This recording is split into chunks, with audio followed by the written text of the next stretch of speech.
Buenas tardes a todos y muchas gracias por su presencia.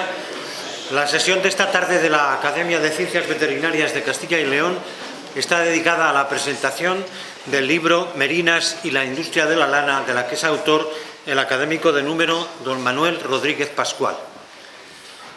Voy a dar sucesivamente la palabra, después de mi intervención primera, al editor de la obra, don Joaquín Alegre, a don Vicente Gaudioso, que es el presidente de la sección tercera de la Academia, y finalmente una presentación más extensa del libro corresponderá al autor don Manuel Rodríguez Pascual.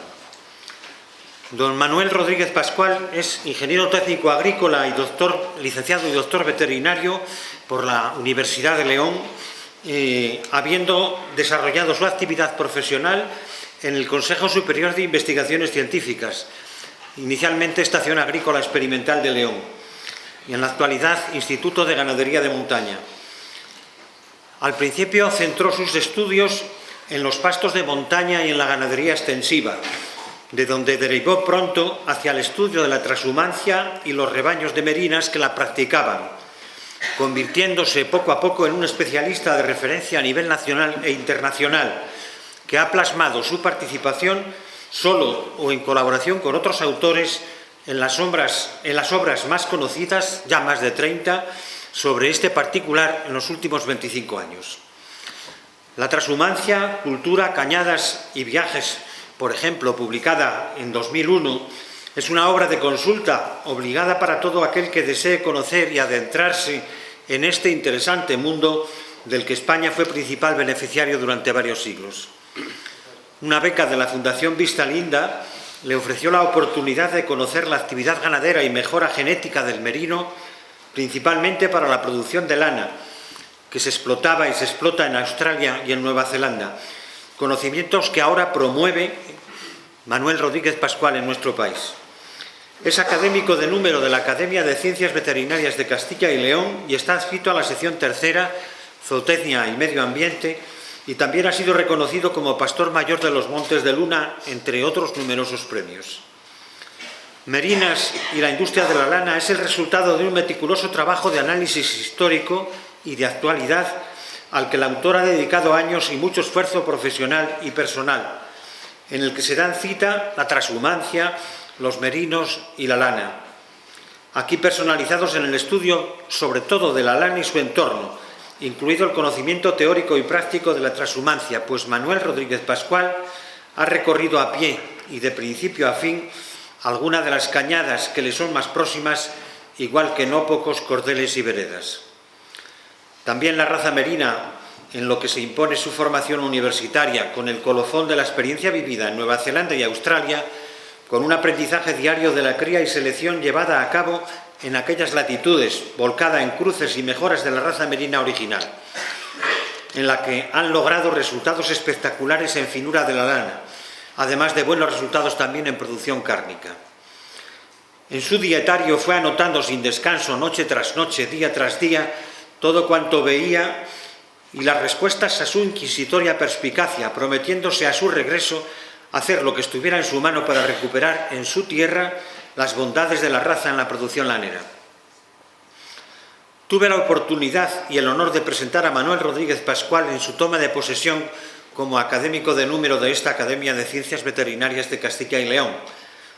Y ello supuso para mí no solo conocer su calidad científica, calidad profesional y personal, sino también de elogiar el magnífico contenido de su discurso de presentación titulado Lana leonesa para los telares europeos y merinos para las antípodas, la cual de una forma u otra representa un punto de partida de la presente obra, completado y ampliado después con el relato de su recorrido, vivencias y aprendizaje australiano, así como el estudio particular del merino en otros países. Allí y aquí se comienza con la obligada referencia a la mesta, la transhumancia, los merinos y la lana, producto principal de los rebaños de esta raza, que tanto interés mantuvieron a lo largo de varios cientos de años, en especial durante los dos periodos de mayor esplendor en los siglos XVI y XVIII, igual que su agotamiento como consecuencia de una suma de circunstancias coincidentes con los años de la Guerra de la Independencia y posteriores, que incluyen tanto la falta de iniciativas de mejora, que sí se dieron en otros lugares, como la relajación y el descuido por parte de la nobleza, de la realeza y de especuladores oportunistas que infringieron cada vez más las normas de prohibición de la salida o extracción de ejemplares de merino fuera de España. La obra está magníficamente organizada, abordando con un lenguaje fluido y ágil el contenido complejo y entramado en el que todo estaba previsto en la industria de la lana, desde la esquila hasta la lana lavada y limpia que llegaba a los telares de Europa, especialmente a los Países Bajos, para satisfacer la demanda de las fábricas de tapices, alfombras, paños o ropas de personajes de alcurnia y demás destinos, a lo que tampoco fue ajena a España. Se desarrolló así en muchas provincias una industria poderosa alrededor de la lana, proporcionando trabajo y recursos a una parte importante del colectivo de la época. No es de extrañar, por esta razón, que los reyes protegiesen a través de leyes y privilegios, como los del honrado Concejo de la Mesta, a la ganadería trashumante, sobre todo los rebaños de ovejas merinas que desde las montañas de la cordillera cantábrica, del sistema ibérico o del sistema central, donde agostaban en sus ricas praderas, viajaban bajo el cuidado de los serranos de León, Palencia, Burgos, Soria o Cuenca, al final del verano o durante el otoño a las tierras más cálidas del sur, y al final de la primavera o en el verano regresaban a las montañas. Especial importancia dedica el autor en esta obra a 3 de las cabañas leonesas más reconocidas, la de Negrete, la del Escorial y la del Paular, tanto por lo que se refiere a su importancia propia en el contexto nacional como por su interés relativo en la formación de los rebaños de merinos europeos. Las de Negrete y el Paular en Inglaterra y las del Escorial o Sudáfrica y desde allí a Australia. Se deja notar su admiración personal, resultado del viaje a Australia y Nueva Zelanda, por las estrategias de mejora adoptadas en aquellas tierras, igual que la seriedad del sistema de producción, lo que justifica ese empeño citado antes por plantear una labor de reinicio de la mejora del merino que actualmente se mantiene en España con semen y embriones importados de aquellos rebaños y que tan buenos resultados están comenzando a producir. Merinas y la industria de la lana está escrita con una enorme profusión de detalles que hacen de ella un tratado de referencia obligada para los estudiosos y, en general, para todo aquel que desee ilustrarse en la importancia de la lana en la economía española a lo largo de más de 4 siglos. Ningún detalle, tampoco los que se refieren a la economía o el arte y la cultura relacionada, la cultura pastoril, escapan al interés del autor, que en cada capítulo profundiza hasta límites impensables, diseccionando con orden y la jerarquía necesaria del científico todos los apartados a los que se refiere el enunciado, enriqueciendo con frecuencia el contexto con un interesante anecdotario. Una magnífica obra, en suma, que representan un nuevo valor para su ya extenso currículo y un regalo, el de su lectura reposada. Muchas gracias.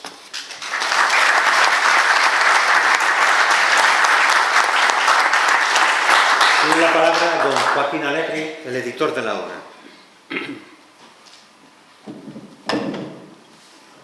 Buenas tardes, muchas gracias a todos.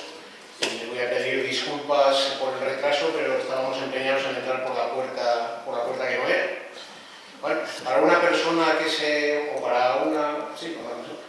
ha pasado la vida jugando la infancia, jugando los castaños de indias del patio, pues presentar un libro en este espacio pues tiene su aquel emocional, o sea que estoy especialmente satisfecho de poder estar aquí con todos ustedes.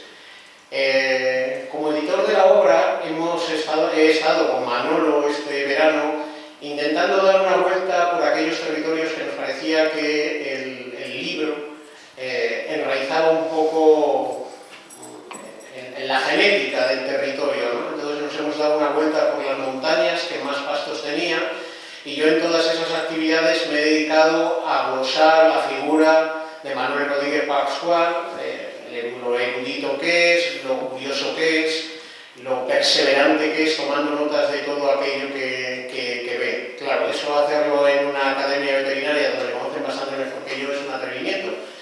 Y como Manolo me conoce, dice, bueno, tú céntrate en el asunto de cómo hicimos el libro. Así que bueno, le voy a hacer caso y les voy a contar a ustedes un par de apuntes anecdóticos quizá de cómo se gesta una obra. Para un editor, cuando a uno le sueltan encima de la mesa 800 y pico folios, lo normal es que se te pare el corazón, ¿no? Y empieces a hacer, pensando por detrás, mientras ojeas el libro, y dices, madre mía, a ver cómo somos capaces de torear esto. Lo que ocurre que mi relación con Pascual, sin ser tan larga como la de su señora esposa, ya viene de lejos, y creo que he participado en alguna de sus primeras publicaciones.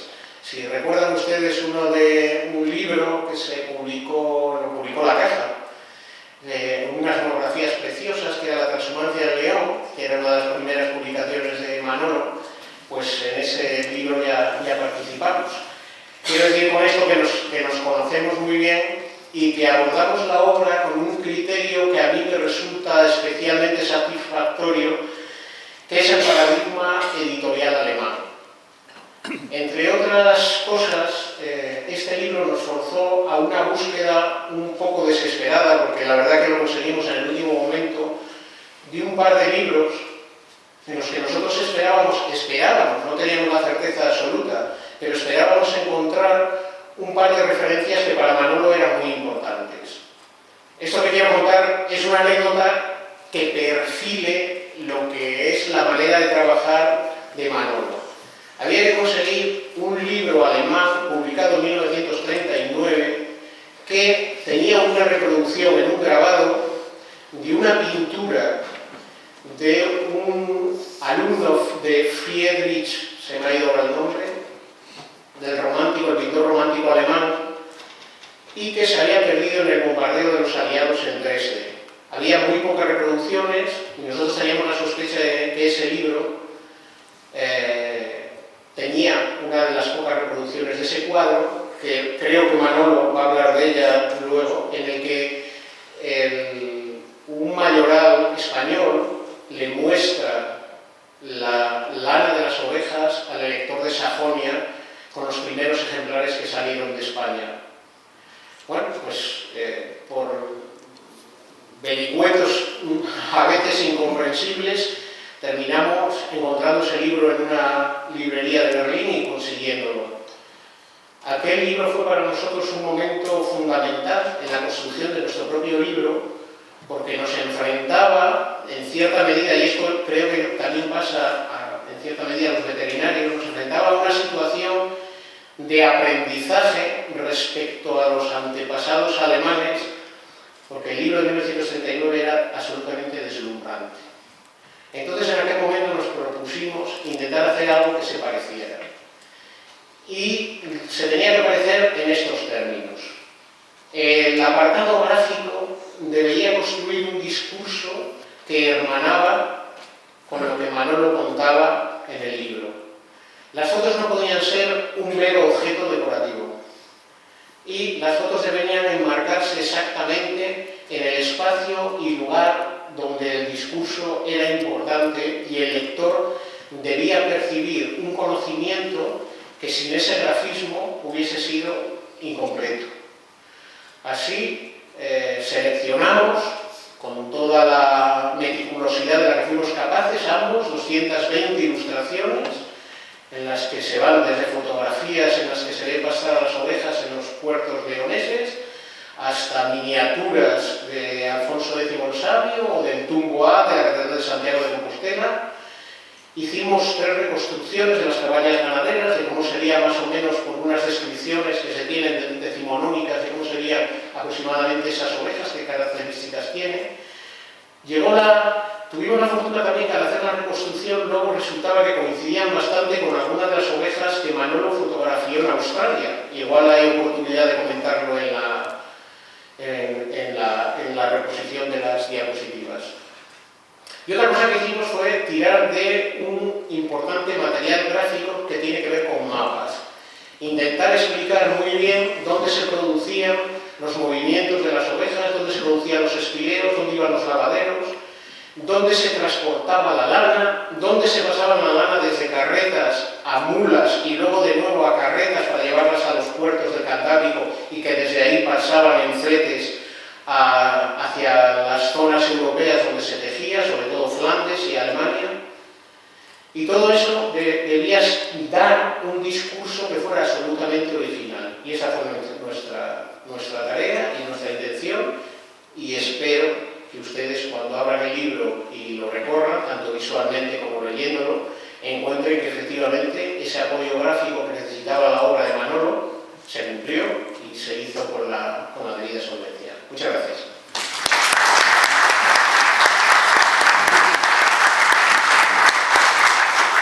Tiene la palabra don Vicente Gaucioso Lacasa. Muchas gracias, presidente. Compañeros académicos, autoridades, amigos, señoras y señores. A mi juicio, estamos ante la presentación de un libro excelente, digno de ocupar un puesto relevante en las mejores bibliotecas. Y ello por tres motivos. Primero, el autor. Segundo, la edición. Y tercero, el tema. Del autor, ¿qué voy a decirles? Suscribo todo lo que se ha expuesto ya aquí. Es un buen amigo, pero lo más importante en esta ocasión es que conozco desde hace tiempo su seriedad, su rigor científico, su imponderable amor por el tema que en este libro se desarrolla y todo ello unido a una enorme capacidad de trabajo. No se cansa nunca. De la calidad de la edición no hay que decir nada más. Basta con ojearlo y constatar la prestancia del papel, las fotografías, el formato, la maquetación, una joya. Por último, sobre el tema tratado, tengo que empezar diciendo que el merino y su aptitud con P, actitud productiva, ha sido un hito en la historia con mayúsculas, en la historia mundial. Entre las mayores contribuciones de España al panorama ganadero mundial cabe destacar el caballo pura raza español y su difusión y génesis de nuevas razas en todo el continente americano. Hay que recordar que en dicho continente no existían los séquitos hasta la llegada de los españoles. El toro de Lidia y su singularidad productiva de comportamiento, el cerdo ibérico, su integración en la montanera y sus excelencias gastronómicas, y el merino, para la producción de la lana más fina y cotizada durante muchos años. En todos los casos existe una vinculación con el desarrollo de un sistema ecológico productivo muy nuestro, la dehesa. Y en el caso del merino, además, la trashumancia. La mejor alimentación basada en la complementariedad de los climas y producciones vegetales del norte montañoso, alto y fresco en los veranos, y los del sur peninsular, cálidos y amables en los inviernos. En el año 1200 y pico, siglo XIII, Alfonso X el Sabio creó el honrado Concejo de la Mesta para aprovechar esta complementariedad, evitando periodos de escasez de comida verde del ovino, productor de lana, procurando los mejores resultados zootécnicos, finura, longitud, densidad de folículos por centímetro cuadrado, y evitando uno de los peores defectos del producto, provocados por las carencias puntuales o los sesgos nutritivos ocasionales que conducen a la brecha de la fibra de la lana. El desarrollo de la trashumancia tuvo como motor la demanda de lana. Desde el norte de Europa hasta Italia, nuestros vellones eran apreciados por su calidad, que superaba en mucho las fibras extranjeras. Eran comerciales flamencos, franceses, italianos, los que acudían a las sierras de tránsito en las que se solía situarse los esquiladeros y comprar muchas veces por adelantado la lana a los ganaderos y propietarios. El sistema, con una selección animal drástica, se mantiene más de 500 años, casi 7 siglos. Hasta mediados del siglo XIX, en 1836, es cuando finaliza con el decreto de abolición de la mesta y la transformación en la Asociación Nacional de Ganaderos del Reino. Durante más de 5 siglos, pues, los ganaderos tenían preferencia en el uso de los territorios y la disponibilidad de caminos de tránsito y espacios de descanso y comida de los animales. Las consecuencias de la trashumancia no han desaparecido, recogen una herencia de muchos años y forman parte del patrimonio natural histórico y cultural a conservar, proteger y potenciar. Existe un mapa detallado de las vías pecuarias por las que los ganados ascendían o descendían desde y hasta los extremos norte y sur. Son las calladas, cordeles y veredas. La colección Cuadernos de Transhumancia de la extinta Icona recoge mucha información de la historia más reciente. Las vías pecuarias suponen 125.000 kilómetros de rutas. Para la transhumancia en España, el ferrocarril actual tiene menos de 20.000, menos de la sexta parte de las rutas de la transhumancia. Representan una superficie pública del 1% del territorio nacional, un montón de millones de hectáreas. Jurídicamente en España las vías pecuarias son bienes de dominio público, esto es patrimonio público, cuya titularidad en el momento actual la ejercen las comunidades autónomas, siendo esta protección jurídica la que las hace únicas en Europa, pero desgraciadamente, desde que se transfirieron a las comunidades autónomas, cada vez son menos respetadas. Para terminar, lo que el doctor Rodríguez Pascual aborda aquí refleja no solo la historia, sino la situación actual de la raza, de una raza que es única, aportando una nueva dimensión con su estudio y análisis también en los actuales centros de producción y sus potencialidades en la industria del futuro. Editor Joaquín y autor Manolo, muchas gracias por vuestro ejemplo y magnífica aportación. Gracias.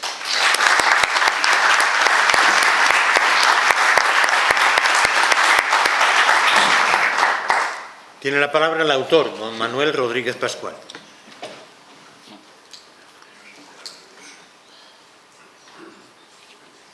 Buenas tardes a todos, bienvenidos a esta casa. Agradeceros vuestra presencia en una tarde tan lluviosa y tan desagradable, y agradecer también la presencia a los compañeros, amigos de la academia, académicos, a los que han presidido la mesa, al profesor Ferri por esta presentación del libro que me ha hecho en su día y también por las palabras de hoy, al profesor Gaudioso Lacasa, también por sus palabras tan amables. A veces yo creo que todos se exceden un poco en las apreciaciones del libro y los méritos del autor, pero bueno, tenéis que tener en cuenta que también estamos en una presentación y siempre los halagos siempre van un poco excesivos. Y también, de paso, también agradecer al editor Joaquín Alegre que haya confiado en mí para poner en marcha un libro que era, desde luego, no tenía 800 páginas, eso es una exageración. El libro tenía 180 páginas, 190 páginas, inicialmente. Pero bueno, que ha sido un montaje muy complejo, la verdad, muy laborioso. El libro es un poco quizás demasiado largo, pero a mí me gustan redondear siempre los temas y siempre que afrontas un tema que la gente entienda de qué ha abordado lo que estamos hablando. En fin, como ya se ha hablado mucho de aquí, nada más quería leeros un par de folios que había presentado yo aquí, que he escrito para no divagar mucho, y a continuación vamos a ver una serie de diapositivas del libro y vamos comentando unas cosas para que la presentación pues sea un poquitín más agradable. Bien. La lana, como todos habéis oído ya hoy, la lana fina de las ovejas merinas monopolizó durante más de 5 siglos, hasta principios del XIX, los más importantes mercados europeos, constituyendo la principal fuente de divisas del país y proporcionando prosperidad y desarrollo a muchas ciudades y pueblos de la península ibérica.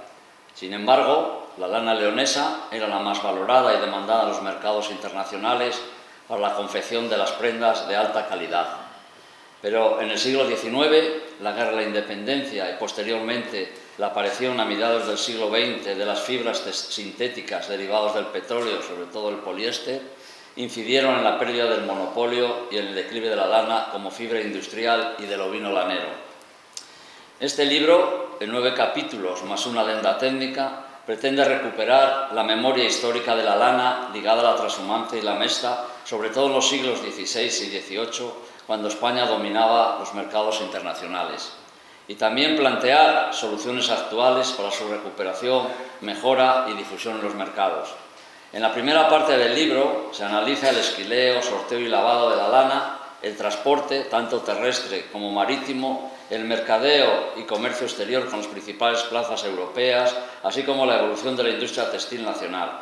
Se describe además el viaje de 3 importantes cabañas ganaderas que utilizaban habitualmente los puertos de León, como era la de Negrete, sobre todo que pastaba a los puertos de Riaño, el Escorial, que tenía su ropería en Truébano, y el Paular, que lo tenía su ropería en Quintanilla de Babia, que en los últimos años del siglo XVIII y primeros del XIX, con pequeños lotes, consiguieron alcanzar el continente australiano y formar parte de los primeros rebaños que empezaron a colonizar este vasto continente. Gracias a ese aporte genético y al tesón de los ganaderos, en la actualidad Australia es la mayor majada del mundo, tanto en producción como en la calidad de su lana. A este continente y a Nueva Zelanda, al que yo denomino el paraíso del ovino por sus amplios pastos y clima benigno, se dedican sendos capítulos en los que se entremezclan los aspectos ganaderos con la experiencia viajera del propio autor. Pero este libro no pretende solo recrearse en el glorioso pasado histórico de la lana en nuestro país, sino que intenta también dar ideas de futuro para su recuperación y mejora, ya que la sociedad actual demanda cada vez con más fuerza productos naturales, sostenibles y duraderos, como es la lana fina de merino. Y para ello, en la segunda parte del libro se aportan conocimientos y datos técnicos basados en mi propia experiencia en una explotación típica de merino australiana, donde tuve ocasión de conocer y aprender el sistema que ellos utilizan en la explotación del merino y en la producción de lana de calidad. Estos datos se comparan en un capítulo posterior con los obtenidos en otra explotación de merino situada en La Serena, Badajoz, propiedad de una familia de antiguos ganaderos trashumantes de la montaña oriental leonesa que a finales del 2019 importaron semen y embriones congelados de 2 contrastadas ganaderías de merino australiano para mejorar la calidad de su lana. De esta forma, con el libro se cierra una migración intercontinental del merino. Los primeros resultados exitosos de los cruces se exponen en el capítulo 9. De la comparación entre ambas explotaciones, tan distantes entre sí, casi 18.000 kilómetros, se pueden sacar conclusiones prácticas muy positivas. El libro finaliza con una adenda técnica, donde se incluyen los parámetros y estándares utilizados actualmente en el comercio internacional para la medición objetivo de la calidad de la lana, tanto, por ejemplo, como la finura, longitud, resistencia, color, brillo, rendimiento al lavado, rendimiento al peinado, materia vegetal, etc., aplicados al estudio del merino autóctono español.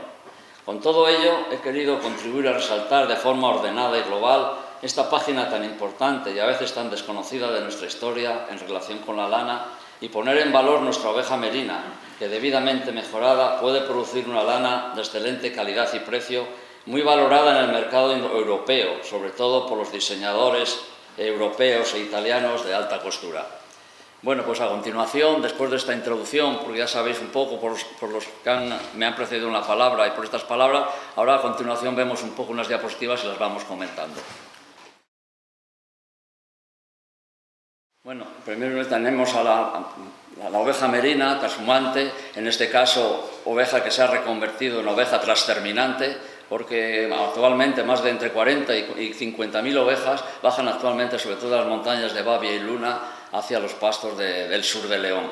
Un sistema que se lleva aplicando más de 7 siglos, que muchos lo han querido ya enterrar desde hace décadas, pero que ahí sigue subsistiendo gracias a la complejidad del sistema y a la complementariedad tan importante que existe entre los pastos de la montaña y las dehesas del sur. Bien, ahí tenemos la oveja merina, seleccionada durante siglos, pero que a partir del siglo XIV empieza a tomar ya renombre internacional, empiezan las exportaciones y desde el siglo XIV hasta principios del siglo XVIII pues fue la principal fuente de riqueza para todos los reinos de nuestro país, sobre todo para los viejos reinos de Castilla y León. Una oveja andarina que es capaz de andar 25 o 30 kilómetros diarios, que produce una lana de una calidad insuperable, entre 20 y 27 micras, que produce un vellón apreciable y que además es capaz de resistir las diferentes condiciones aún en los países con climas más severos, como por ejemplo es Australia, y que es capaz de recuperar la carne y lo que ha perdido en las épocas de escasez.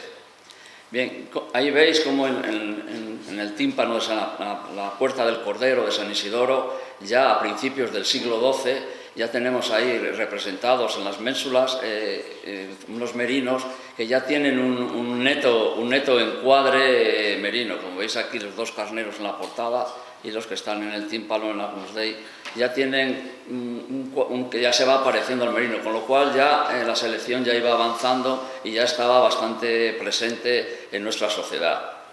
Aquí tenemos al último rey leonés, Alfonso IX, que con sus conquistas hacia el sur de la península ibérica llevó las conquistas al sur del Tajo y del Guadiana, con lo cual la conquista se pudo ir realizando y los rebaños iban a su vez acompañando a los conquistadores en esos avances que iban hacia el sur, y cuando tenían que retroceder las tropas, pues los rebaños también se podían replegar en las grandes ciudades.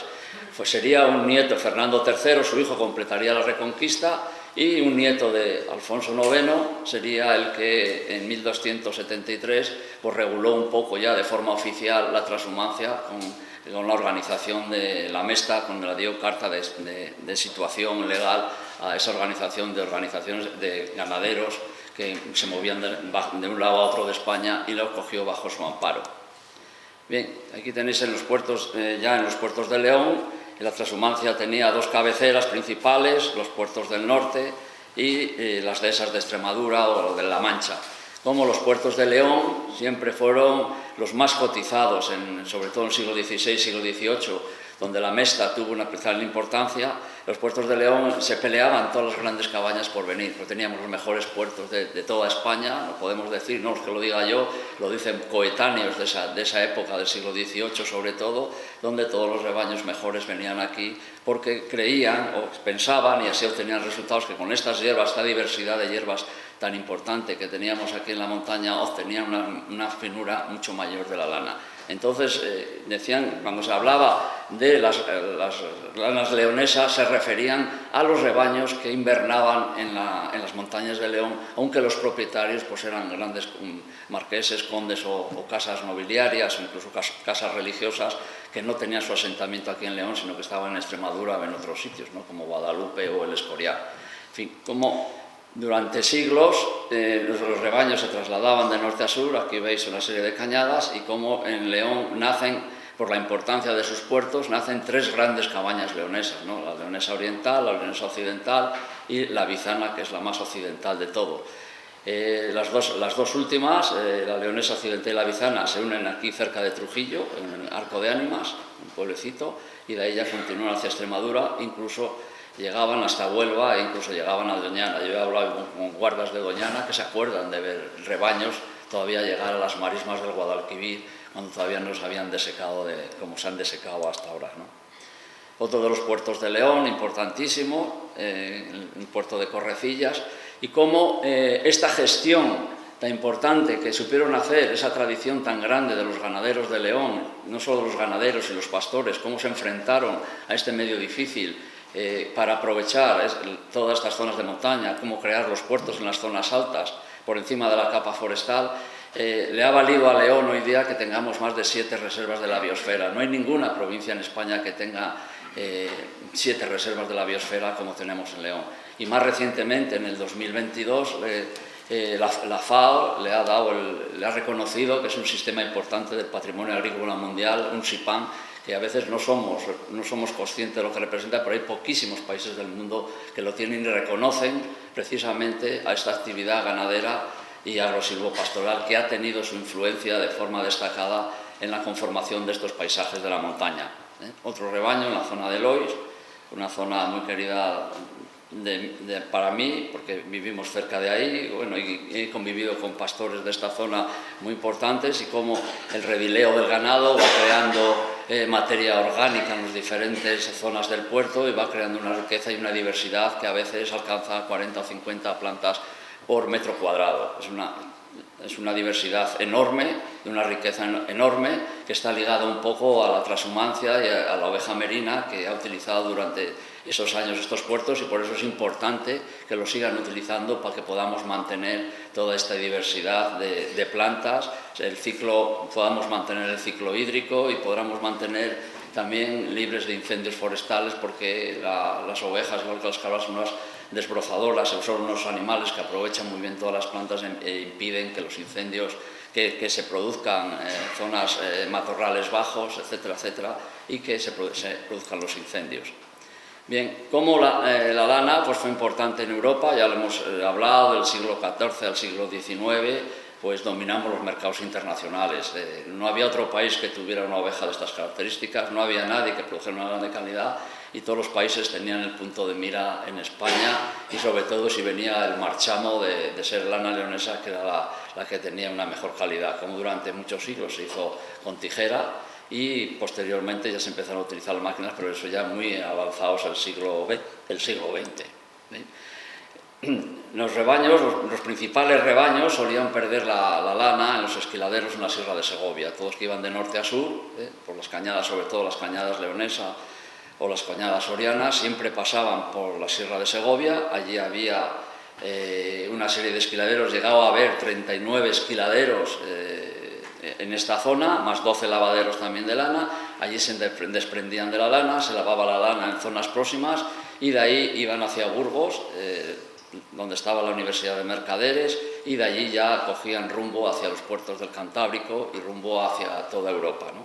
Este es el último esquiladero que queda en la Sierra de Segovia, y bueno, es un esquiladero, yo he tenido ocasión de visitarlo en varias ocasiones, y como curiosidad, aquí se ponían en varias filas de esquiladores, todos a mano. Este esquiladero era de los más pequeños, se ponían en este caso 100 y pico esquiladores en varias filas, y allí estaban esquilando desde que amanecía hasta que anochecía. Incluso los domingos trabajaban aquí arriba, tenían una pequeña capilla donde el cura les decía misa. Durante la misa seguían trabajando, y solo durante la consagración podían parar de esquilar. Había que aprovechar rápidamente, desprenderse rápidamente de los vellones, y de ahí iniciaban el camino hacia León y hacia los puertos del norte en la zona de Veranor. Había que ir rápido porque otros rebaños venían detrás, y había prisa porque acababan. Este es un esquema de un lavadero de lana. Eran muy importantes los lavaderos. Saber lavar la lana era complicado, incluso a veces los franceses nos mandaban espías industriales para saber cómo lo hacíamos, cómo se hacía aquí, y eran unas calderas que veis ahí donde se calentaba el agua, luego pasaba a otras calderas más pequeñas, ahí entraban los perneadores, que se llamaban que con las mismas piernas, con el agua a una determinada temperatura, pisaban la lana, la iban para que quitaran toda la basura, y luego por unos cañales donde iba perdiendo la lana paulatinamente, y luego ya salían a unas pedreras, y de ahí ya se extendía al sol durante 3 soles, se decían, durante 3 días, y de ahí ya luego se empaquetaba, y de ahí ya iba hasta hacia las principales zonas del norte del país o hacia Europa. Las marcas, la oveja merina, diferentes marcas, que cada rebaño tenía que tener sus marcas para que se pudieran diferenciar en el caso que se mezclaran. Algunas leonesas, aquí está una de la Negrete, una de Bornos, una del Paular, una del Marqués de Perales, José Hidalgo, por ejemplo, Tracabaña, el Conde de la Oliva, etcétera, diferentes. Todas ellas utilizaban los puertos de León.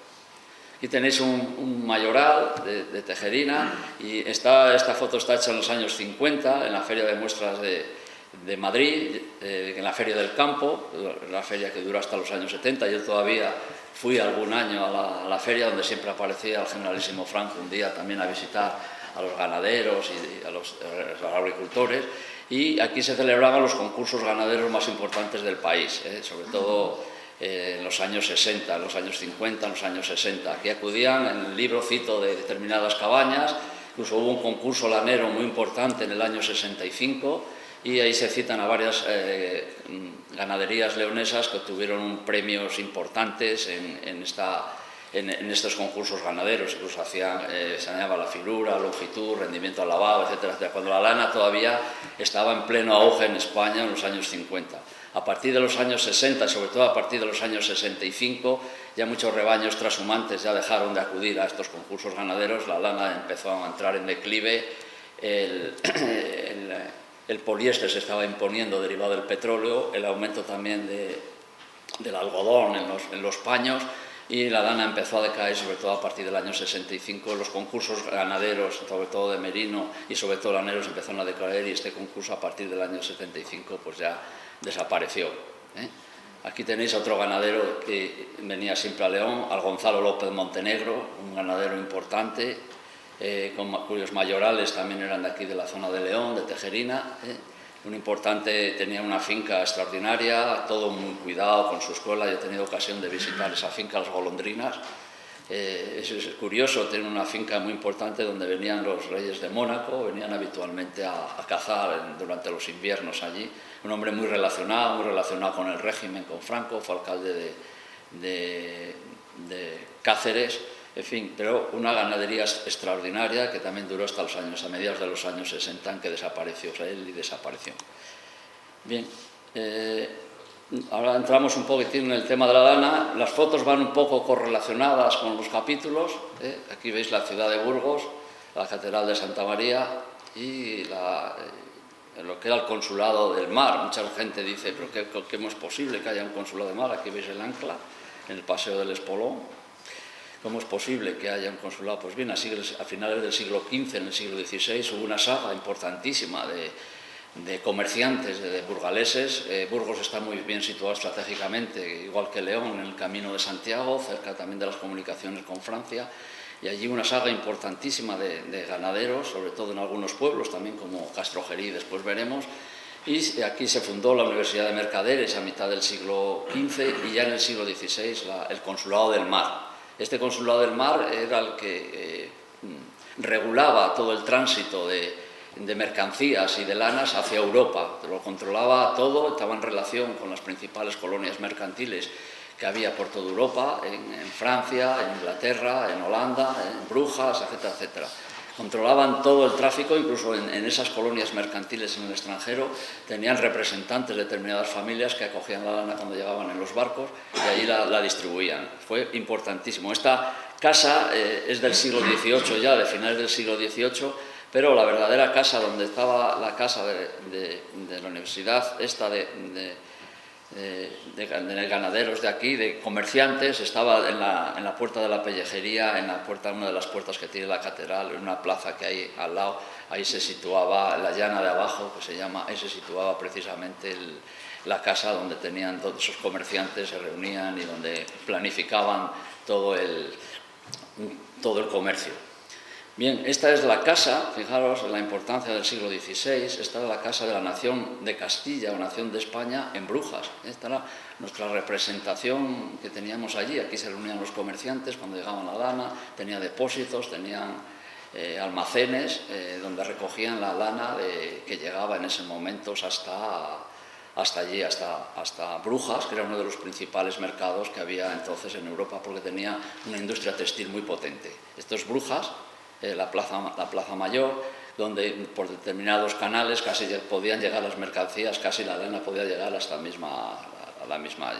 Y esta es la casa de las siete torres, de una familia, Juan López Gallo, una de las familias de Castrojeriz, muy importantes. Ahí en Castrojeriz hubo varias familias importantes, y estos incluso recibió algún título nobiliario, fue alcalde incluso de Brujas, y tiene una casa impresionante que todavía se conserva en la ciudad. Le faltan las 7 torres, pero bueno, la casa todavía se conserva en la actualidad. Tenían su propia capilla los españoles, donde eran enterrados, se reunían en determinados sitios.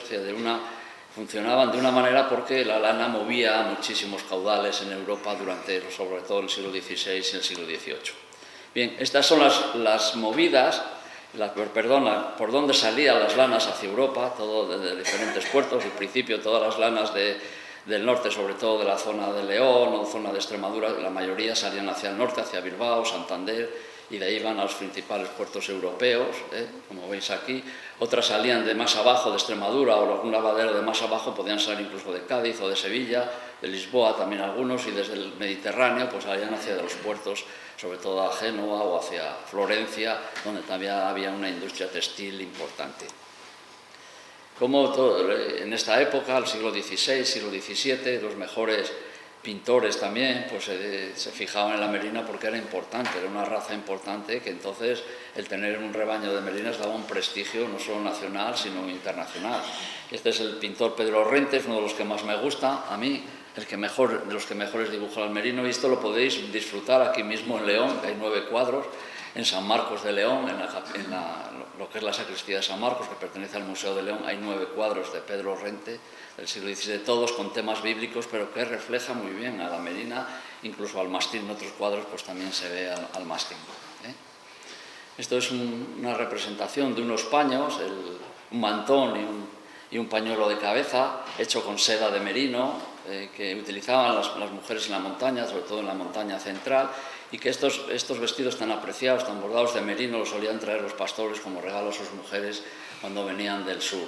Entonces traían estos pañuelos que solo se ponían los días festivos porque era una cosa de lujo.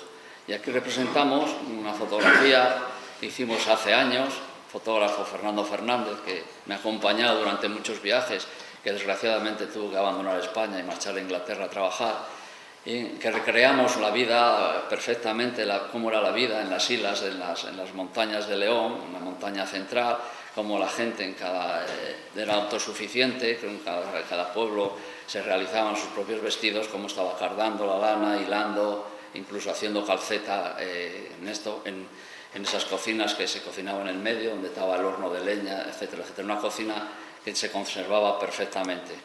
Bien, como en cada pueblo pues había zonas repartidas por toda España, donde había una industria textil de cierto prestigio. Esta es el Val de San Lorenzo, había un telar de lanzadera, que tenéis aquí bien representado en la pintura, mientras aquí está en un torno de hilar, que sustituyó al uso la rueca, y aquí una devanadora. Y es muy curioso este cuadro, este óleo, porque era de una reunión que hacían diferentes artistas que venían a León, en el Val de San Lorenzo. Se reunieron en 1900, aquí está la fecha, en 1926. Se reunieron artistas y entonces se dedicaban a pintar los personajes típicos de lo que ellos veían en esa época. Bien, en el siglo también hubo importantes industrias, por ejemplo, en Segovia hubo una industria textil importantísima, sobre todo en el siglo XVIII. Esta es una de las ermitas la ermita más importante que hay, la patrona allí de Segovia, y como esta verja la doraron, todo en oro. Esta verja ya existía, pero la doraron en oro el gremio de cardar y apartar. Fijaros todavía la importancia que tenía en la segunda mitad del siglo XVIII estos gremios tan importantes para afrontar el trabajo de dorar con oro toda la verja que tenía en esta ermita. Cuando llegaron los Borbones a España, en principios del siglo XVIII, pues debido al atraso que veían en esa industria textil tan primitiva, pues quisieron implantar una copia de lo que ellos habían implantado en Francia, que eran las reales fábricas. Y aquí a León, entre muchas que se distribuyeron por toda España, entró la Real Fábrica de Lencería. ¿Por qué lencería? Porque aprovechaba el cultivo del lino de León, que era muy importante. Entonces incluso se creó esa fábrica, se trajeron incluso artesanos de Flandes y del norte de Europa que conocían el oficio para que la gente aprendiera aquí. Tuvo poquísimo éxito, porque los paños que se producían aquí en estas reales fábricas eran caros y la gente no podía acceder a ellos porque tenían que utilizar unos paños mucho más vastos y solo podían utilizar las personas que tenían un nivel más alto. Bien, pues aquí representan a Fernando VI, el que fue el que lo impulsó, y a su esposa, pues Bárbara de Braganza. Y esta es la foto que os hablaba Joaquín, una foto que siempre me enamoró, que yo la había visto por algunos sitios, y que hemos conseguido un libro alemán de 1939, una pena que esté en alemán porque no entendíamos casi nada, pero claro, era importantísimo.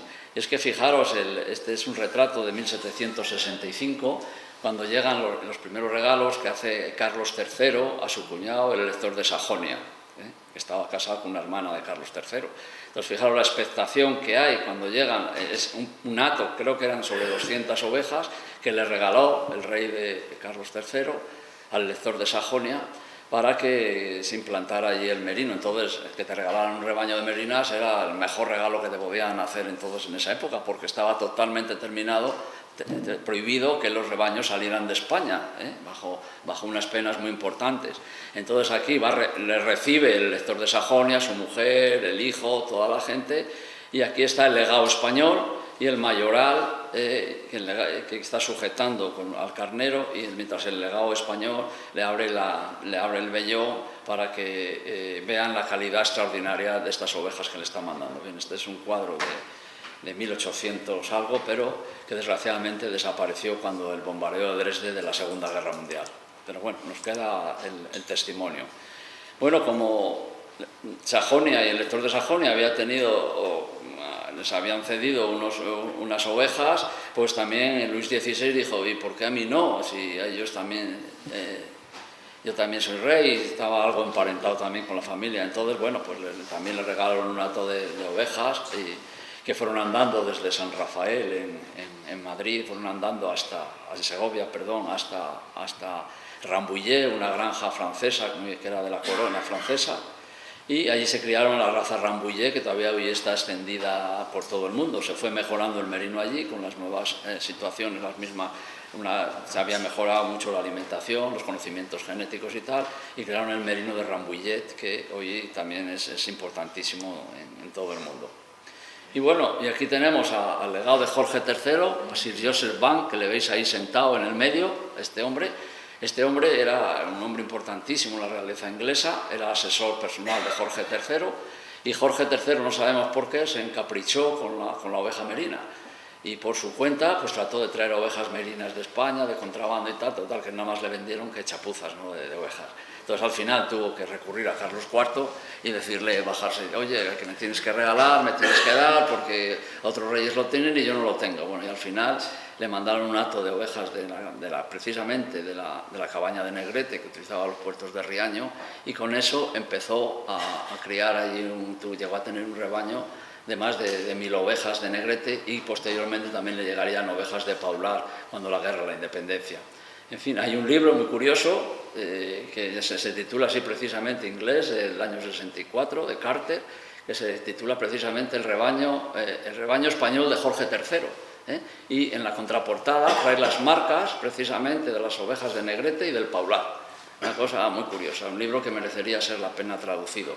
Bien, pues está observando en este cuadro, también que hemos obtenido en uno de estos libros ingleses, está obteniendo cómo es el esquileo, el resultado del esquileo de los primeros merinos que llegaron allí a Inglaterra, y desde Inglaterra pasarían luego a las colonias de Australia y posteriormente Nueva Zelanda, darían el salto.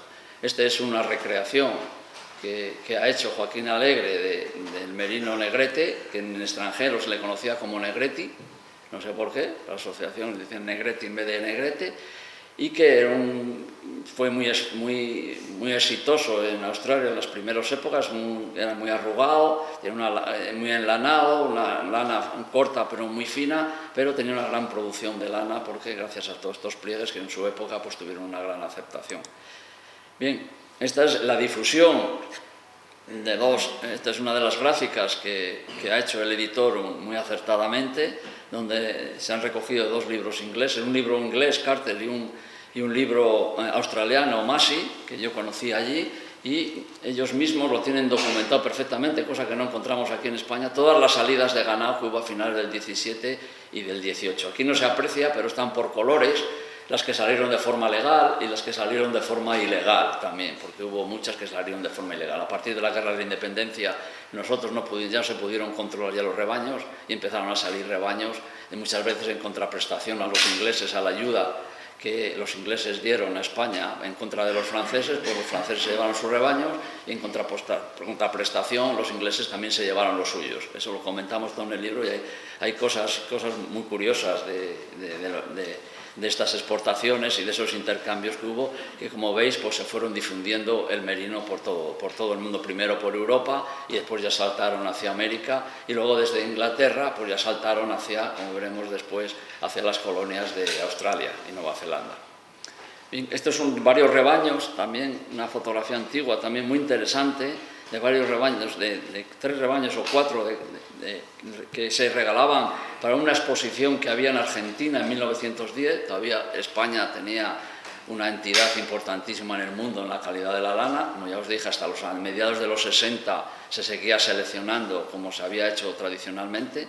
Esto es en 1910, y aquí hay también pues varias cabañas leonesas, como la cabaña de Perales, la condesa de Bornos, el conde de la Oliva, en fin, hay 4 cabañas que cedieron sus ejemplares para que marcharan rumbo hacia Argentina para una exposición universal que había allí. Y este es el rumbo que siguieron los primeros, aquí relato los primeros colonizadores que marcharon desde Inglaterra, porque Inglaterra tenía tantos presos cuando perdió las colonias americanas, no sabía qué hacer con tantos presos como tenía almacenados allí en la metrópoli, porque tenían un sistema judicial, jurídico muy estricto, y por a lo mejor robar una docena de huevos te podían colgar a la horca. Entonces, en vez de colgar a la horca, entonces tuvieron que buscar un sitio donde poder llevar a toda esta gente, y buscaron Australia, que había sido, pues, en 1788, cogieron los famosos 11 primeros navíos que navegaron hacia Australia, y allí empezó la colonización de este continente, que había sido descubierto por el navegante Cook, pues unos 15 o 20 años antes. ¿Veis cómo tenían que ir a las Islas Canarias, a coger los vientos favorables a Río de Janeiro, hacían escala en Sudáfrica, aquí se aprisionaban de carne fresca y de verduras y tal, y luego ya seguían hasta el continente australiano.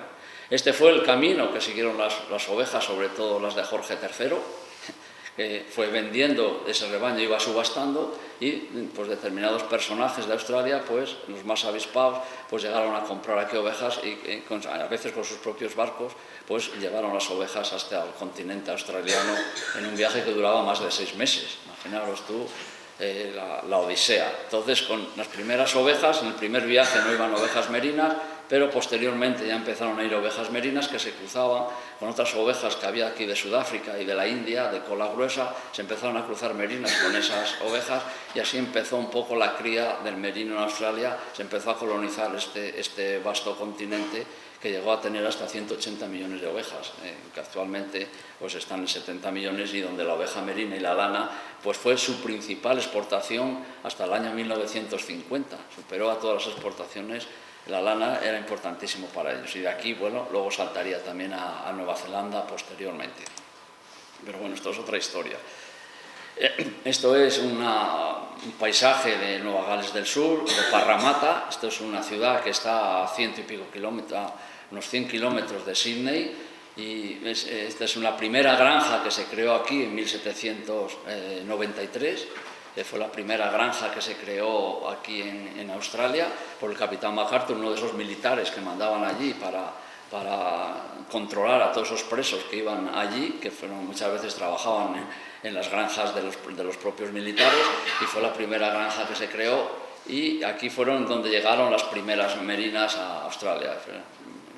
Para mí fue muy interesante el poder recorrer en barco, pues se va en barco desde Sydney, se llega incluso hasta Parramatta por el mismo río, se remonta luego el río Parramatta, y se llega al museo, donde es un museo donde se puede tocar todo. Me llamó mucho la atención, y fue donde cogimos un poco las ideas para el Museo de la Lana de Salomón, que luego se creó aquí en España, un museo donde se pudiera uno tocar, donde pudiera estar en una cocina, donde pudiera tomar uno una taza de té, en fin, recreando un poco la vida de toda aquella época, y sobre todo el capitán MacArthur y de su mujer, que fueron los pioneros en la producción de lana, y en los primeros que tuvieron la fe de que el merino para ellos era muy importante para el país.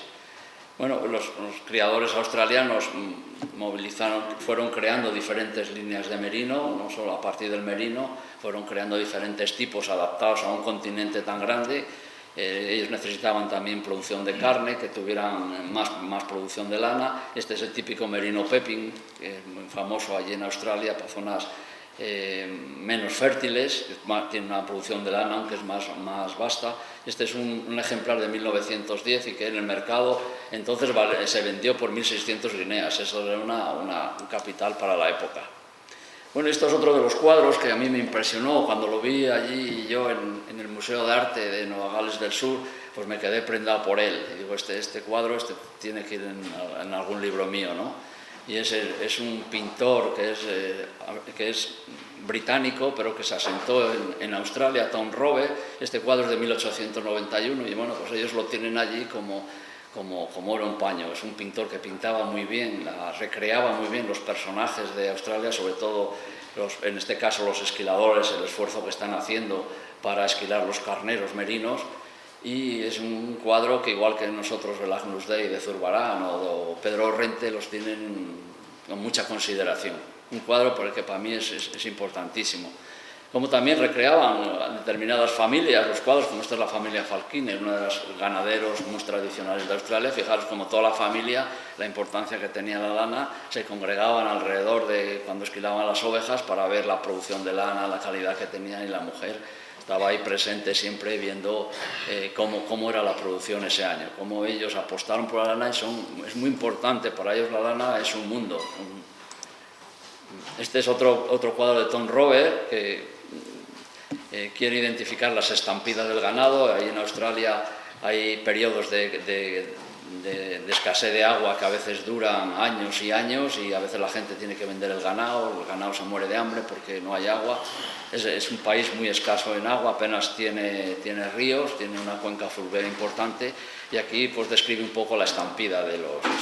Bueno, y esto es la bahía de Auckland, en Nueva Zelanda, y esta es un poco el consulado donde la gente que me invitó a mí. Este hombre fue cónsul, Antonio Regueiro, fue cónsul durante muchos años, cónsul honorario en Auckland, que Auckland tiene 3 millones, casi 3 millones de habitantes, una bahía enorme, y bueno, pues en determinadas épocas de determinados festivos, pues él iza la bandera en su jardín de su casa, y decidimos un poco izar la bandera de León en reconocimiento a aquellos primeros rebaños, aquellos primeros rebaños de lana leonesa que llegaron a ese continente. En caso de Australia llegaron mucho más tarde, pero ya procedente de Australia, no saltaron directamente de España.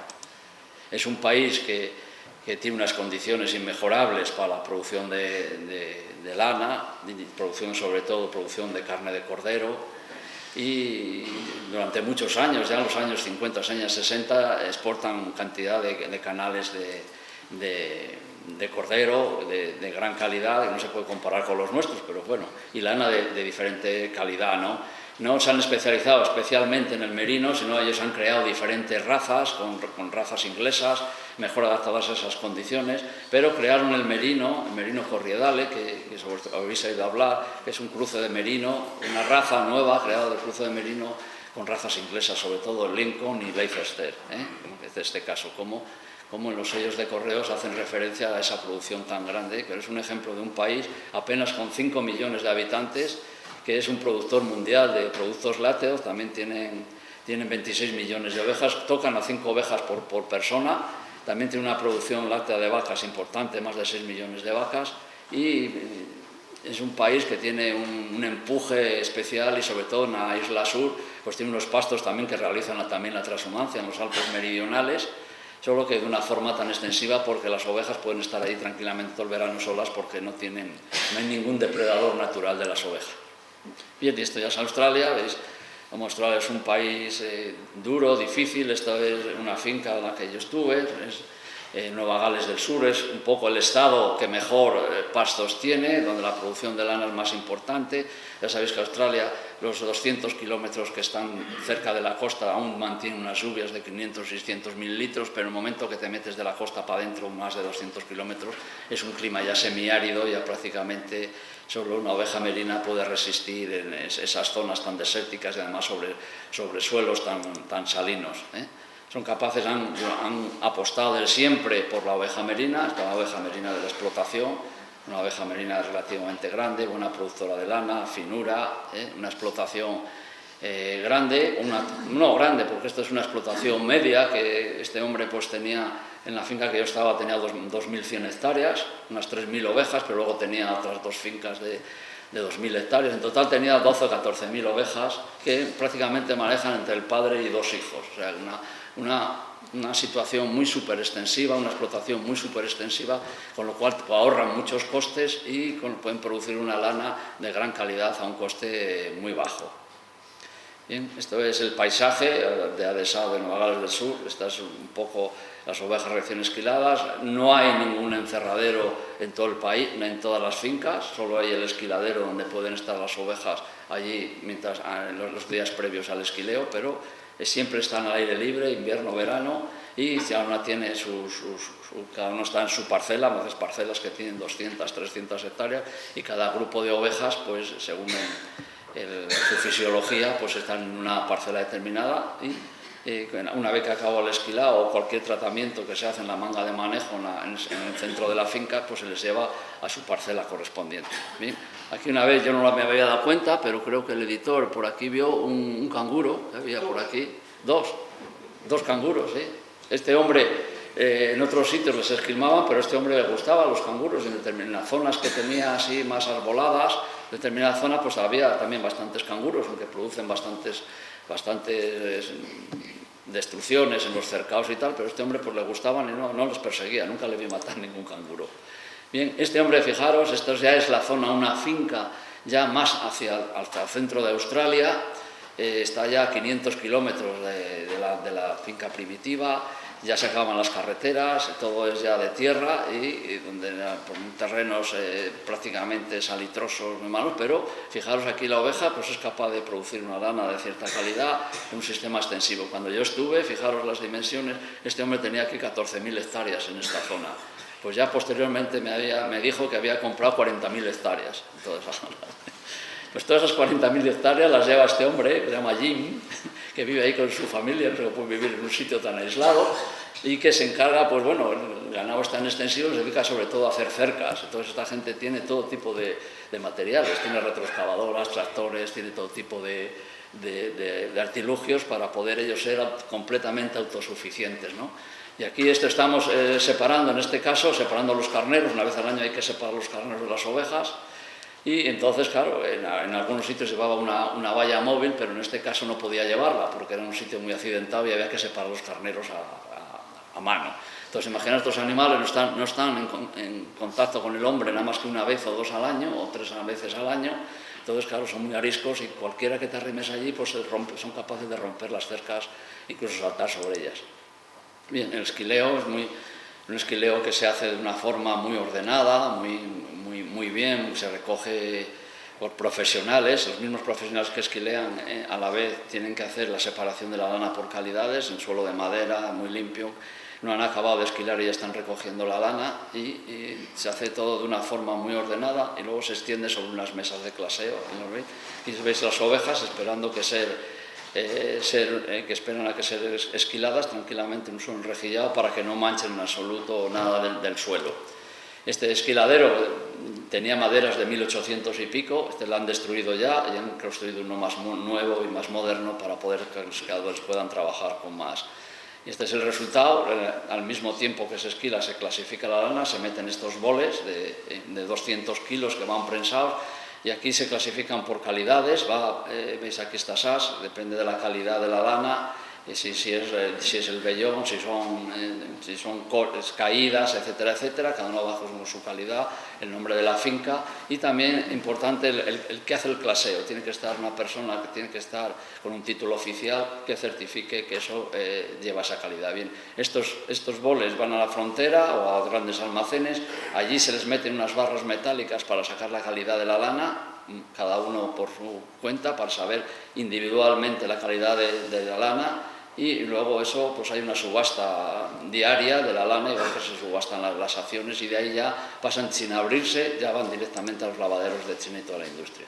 Bien, todos estos los que llevan los camiones, esta gente pionera, todavía los típicos hombres de allí, colonizadores, con esos grandes camiones que habéis visto en las películas, con esos grandes parachoques, porque el momento que empieza a anochecer los canguros empiezan a cruzar las carreteras, entonces claro, es un peligro, y con estos grandes parachoques pues los lanzan fuera de la carretera, ¿no? Todas las mañanas siempre había canguros muertos en los alrededores de las carreteras. Los ganaderos que se reúnen en las ferias ganaderas son muy aficionados. Cada tipo de ganaderos en esta feria, que está la 138 que se realizaba en Wellington, que era un pueblo el más grande que había cerca, y se hacían concursos ganaderos, pero por especialidades. En el caso, en el merino, se reunían todos los merineros de esa zona y hacían un concurso entre ellos. Las mujeres también preparaban un poco de café o unos pasteles, y entonces ellos se reunían y veían así, de esta manera, veían el tipo de mejora que se iba produciendo en el resto de las explotaciones. Lo mismo hacían para otras razas de vacunos o otras razas de ovinos de otras selecciones diferentes, ¿no? Era una cosa muy curiosa cómo la gente se junta. Bien, este ya es el último capítulo dedicado a España. Esta es hablaba el profesor Gaudioso de las cañadas leonesas. Esta es la llegada de la cañada leonesa occidental hacia los pueblos de León, en Alta Extremadura. Esto es Segura de León, fijaros. Hay 6 pueblos en el sur de Badajoz, bueno, 4 en el sur de Badajoz y 2 en el norte de Huelva, que llevan el apellido de León, porque pertenecieron a la Orden de Santiago, muy ligados a León, muy ligados, incluso en su escudo llevan el león, y cómo estas cañadas pues llegaban incluso hasta esas zonas de Extremadura, al final de Extremadura, recorriendo más de 700 kilómetros. Bien, este es un mayoral leonés, Heliodoro, con el señor de la casa, con la casa de Quinto Vaca, una casa muy importante. Como veis, el ganadero podía hablarle de tú a tú al dueño, un hombre de una cultura extraordinaria, que tenía una gran responsabilidad, porque esta gente dejaba toda su responsabilidad en todas estas gentes, porque sabía que no les iban a defraudar. Bien, este es Miro, que está por aquí por la sala, después le podréis ver aquí y saludar si queréis. Y este hombre, no sé si porque me oyó hablar a mí de todas estas cosas y que hablábamos muchas veces, nos conocemos desde hace casi 40 años, y bueno, pues dijo, esa es la 7ª generación de mayorales de una familia, una larga, de una cultura muy importante, y dice, si ellos producen la lana, ¿por qué no nosotros podemos producir lana de esta calidad? Bueno, pues se enzarzaron a través de un sobrino, con relaciones con Australia, con las fincas donde yo había estado y otras de un sobrino donde yo había estado, y consiguieron después de miles de dificultades, consiguieron en el 2019 pues que llegara a España un contenedor por avión de semen congelado y también algunos embriones congelados. Bueno, pues esto es el primer resultado del cruce de merinos australianos, de esas fincas que visteis antes, con las merinas autóctonas de la cabaña de Perales, de los que son ellos depositarios, porque cuando los marqueses se cansaron del ganado, vieron que no era rentable, pues al final acabaron vendiendo las fincas por pastel, y esta familia y varios familiares consiguieron comprar una de estas fincas, que sí realizaron una transhumancia a León hasta el año 91 y son estantes. ¿Veis? Bueno, pues este es en el año 2022, esto es uno de los vellones, la gente no lo cree, bueno, esta foto la hice yo y yo vi cómo se esquilaba. Este vellón es un cruce en un animal primal de 18 meses, de cruce, y que llegó a pesar, es el máximo que llegó a pesar, la máxima producción, 7,9 kilos. Fijaros, es una producción extraordinaria, pero es que la media de los primales estuvo en 6,3 kilogramos.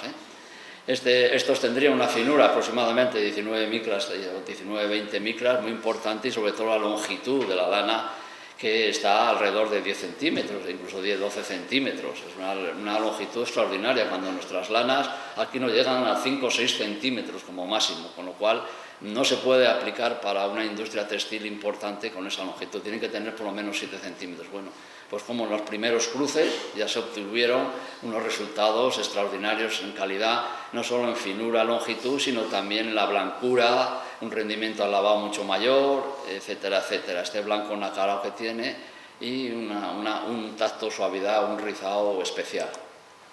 Bien, este es el último capítulo ya, una adenda técnica, ya para la gente es un capítulo de los que más trabajo me costó, porque tiene 40 y tantos páginas, un poco cuál es la normativa internacional, porque aquí seguimos todavía con los modelos antiguos, pero en los mercados internacionales rigen una serie de normas internacionales. Hay una agencia internacional de la lana que regula todo el comercio mundial de la lana y que exige que la lana esté contrastada en unos laboratorios oficiales, como si dijéramos, internacionales, ¿no? Fijaros que en Europa, bueno, tenemos uno en Europa, pero ahora está en Inglaterra, en Gales, con lo cual ya no está en Europa, porque no está en la Unión Europea. El único laboratorio que puede certificar en Europa está en Gales, no tenemos ninguno más. Entonces, en el comercio internacional tiene que ir certificada la lana por estos laboratorios, porque si no, no tiene validez internacional. Entonces, esto veis como antiguamente se recogía el sistema, que era recoger una fibra y ver, es importantísimo, lo que decía el profesor Gaudioso, es importantísimo que la lana en la oveja no haya pasado hambre durante todo el año, porque si no se producen estrecheces y se producen roturas, como los buenos laneros, incluso allí, los que se dedican a la selección de la lana en Australia, en la mesa, en un primer tanteo, lo primero que hacen es ver la longitud, tantear un poco si tienen roturas, si tienen resistencia. La resistencia de la lana es muy importante porque las máquinas textiles trabajan con unas tracciones muy importantes. ver la longitud, ver la finura, ver el rizado que tiene, es importantísimo en la lana. Todas esas características que nada más las puede certificar un laboratorio internacional. Aquí veis una cosa curiosa que se le ocurrió a Joaquín, es llevar aquí a un laboratorio de la Universidad de León que certificara, este es un pelo humano, lo veis aquí, tendrá de la señorita que realizó los análisis, en comparación con una fibra de oveja merina, de una oveja Jane. Jane nacieron 3 ovejas puras, por embriones, y una de ellas es Jane, una oveja, y esta tendría alrededor de los 20 micras, algo menos de 20 micras. Fijaos la comparación de una fibra con un pelo humano que nos parece tan fino, pero que en realidad, en comparación con una fibra de oveja merina, pues es nada. Bueno, esto es un vellón, como se hacía antiguamente. Me acuerdo allí en Australia, siempre el hombre siempre me decía, siempre que metíamos el ganado en los cercados o en un sitio donde las pudiéramos tocar, en las mangas de manejo, siempre me decía que abriera la lana en diferentes sitios para ver la finura. Lo primero que al abrir la lana, ves si es densa o no es densa, ves la longitud de las fibras, el rizado, que es muy importante para la industria textil, para que se entremezclen los tejidos, el color, siempre que es un blanco nacarado es importantísimo, y sobre todo ver la piel. La piel es importantísimo, esta piel rosada, que lo que quiere decir que es una piel, entre más fina es la piel y más rosada, más producción de folículos secundarios tiene, y los folículos secundarios son los que producen la lana de calidad, porque si fueran primarios producirían el pelo, que no tiene una aplicación textil tan importante como la lana. Vamos, no valen para la lana, y si van mezclados con la lana la deprecian.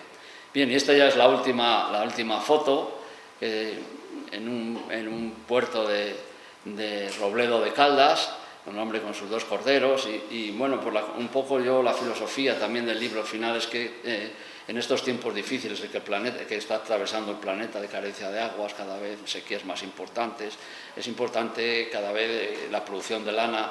Es una producción sostenible 100%, nos da un producto importantísimo, contribuye a mantener las dehesas, la transhumancia en las ovejas merinas, nos contribuye también a mantener la montaña.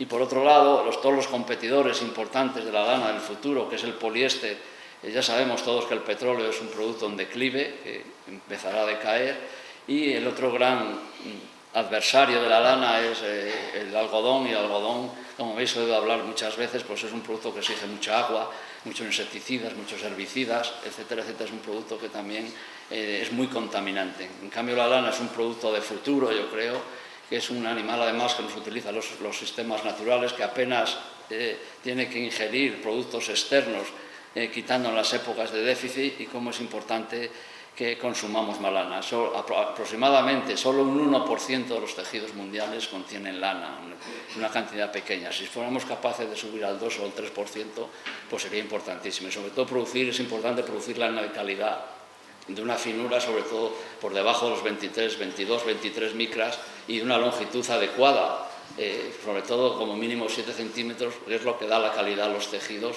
y la que utilizan los grandes tejedores importantes, sobre todo de la industria textil italiana y de otros de productos de calidad, de estos que llaman productos de piel, incluso los productos deportivos, que cada vez se está desarrollando más. Que seamos conscientes cuando vamos a un comercio, que miremos un poco a ver si el producto contiene lana, porque el tener lana es un producto más sostenible, más duradero, y es un producto de futuro, aunque estos últimos años el cese de las importaciones de lana por parte de China pues está congelando los mercados, pero yo creo que esto pasará y la lana vuelva a tener su futuro. Bueno, pues muchas gracias, y perdonad si me parece así un poco. Si hay alguna pregunta es el momento. Yo sí, si me lo permite, me gustaría contar una anécdota. ¿Me oís así? No. Una anécdota del montaje que revela un poco cómo de meticuloso es Manolo, ¿no? Nosotros nos íbamos encontrando cuando tenía 2 o 3 capítulos más o menos resueltos, siempre quedaba alguna foto que nos tenía que venir de algún sitio. Y Manolo, aparte de ser un gran divulgador, que escribe maravillosamente bien, esto que les ha enseñado se lee con toda amabilidad, no van a encontrar tropiezos de tecnicismos, o sea, es un libro que se lee maravillosamente, pero es también un gran fotógrafo. Varias de las fotos que han visto, sobre todo las de Australia, las ha hecho él. Y en una feria en Wellington hizo un par de fotografías magníficas, que era un rebaño de ovejas en picado, desde arriba, ¿no? Como si lo hubiese hecho con un dron, antes y después de ser esquiladas. A mí, desde el punto de vista estético, aquello me parecía una cosa deliciosa, ¿no? Porque las ovejas llenas de pelo y luego las ovejas totalmente esquiladitas y tal. Entonces se las puse en una página, una enfrente de otra y tal. Y yo, todo convencido de que me iba a felicitar por mi genio plástico, cuando ve aquellas fotos, le digo, pero por favor, Joaquín, por favor, que estas ovejas son de descaste, que estas son para llevarlas a la carnicería. Digo, vaya, pues la hemos matado. Así que tuvimos que prescindir de esas maravillosas fotografías, porque aquellas ovejas no daban la calidad de la lana que tenían que darlas en el libro. Así de fino, hila el señor Manolo. Si quiere algún libro, pues está aquí. Muy bien. Sí, me recuerda, Manolo, que si alguno quiere comprar, hay una mesa y un empleado de la editorial que estará encantado de atenderle, porque ese es uno de los propósitos de la presentación. Sí, no solo de retórica a nivel editorial relevante, es el responsable de la librería Santos Lectores, por cierto, a los que tiene un fondo editorial maravilloso, y ahí está si alguien quiere que le dedique Manolo el libro. Muchas gracias. ¿Alguna pregunta más? Bueno, pues lo dicho. Yo quería hacer una pregunta. La foto esa que has puesto, la penúltima esa que dices, ¿eso es de una sola oveja y de una sola pieza? De un macho. De una sola. De uno solo. Es macho, ¿no? Es un carnero, un primal de 18 meses que todavía no ha alcanzado su mayoría de edad para la producción de lana. Su potencialidad. Exactamente. Una barbaridad. ¿Alguna cosa más? Pues se levanta la sesión. Muchas gracias.